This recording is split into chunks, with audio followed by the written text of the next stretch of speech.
நான் காலேஜ் படிக்கும்போது என் ஃப்ரெண்ட்ஸோட டூர் போனது இன்னும் ஞாபகம் இருக்கு. ஏதோ நேத்து நடந்து முடிஞ்ச மாரி இருக்கு. இப்ப நெனச்சு பார்த்தா கூட சிரிப்பு சுத்தமா அடக்க முடியல. லொட லொட லொடன்னு பஸ் ஆடிக்கிட்டே போகும். பல மணி நேரத்துக்கு பாட்டு பாடிட்டே போயிருவோம். நேரம் கடந்து போறது சுத்தமா தெரியாது. ஒரே ரூம் தான் 6 பேர் தூங்குவோம்.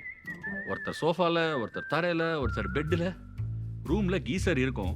வேலையே செய்யாது. பச்சை தண்ணியில தான் பாதி நேரம் குளிப்போம். லஞ்சுக்கு ஷெஸ்வான் தோசை, சைனீஸ் தோசை அப்படின்னு சொல்லிட்டு சாப்பிட்டு போயினே இருப்போம். காலம் போகுது, கடந்து போகுது, நம்மளோட தேவையும் மாறி போய்கிட்டே இருக்கு. இப்போ வெக்கேஷன் அப்படின்னு சொன்னாலே நல்ல ஒரு ஹோட்டல், சுத்தமான வாஷ்ரூம், நல்ல கார், சேஃப் டிரைவர், பிரமாதமான பஃபே, முக்கியமா ஒரு ரிலையபிள் டூர் மேனேஜர் எல்லாம் தேவைப்படுது. அந்த வசதியெல்லாம் நம்ம ஒய்ஃபுக்கு தேவைப்படுது, குழந்தைங்களுக்கு தேவைப்படுதுன்னு சும்மா தான் சொல்லுவோம். உண்மையிலேயே அந்த அஷூரன்ஸ் நமக்கு தான் தேவைப்படுது. ஏன்னா இப்போ நம்ம காலேஜில் படிக்கலையே, இப்போவும் நம்ம ஹாலிடேஸ் அதே மாதிரி ஜாலியாக தான் இருக்கு. ஆனால் கதைகள் மாறி போயிடுச்சு.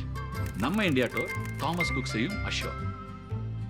Thomas cook have great stories to tell.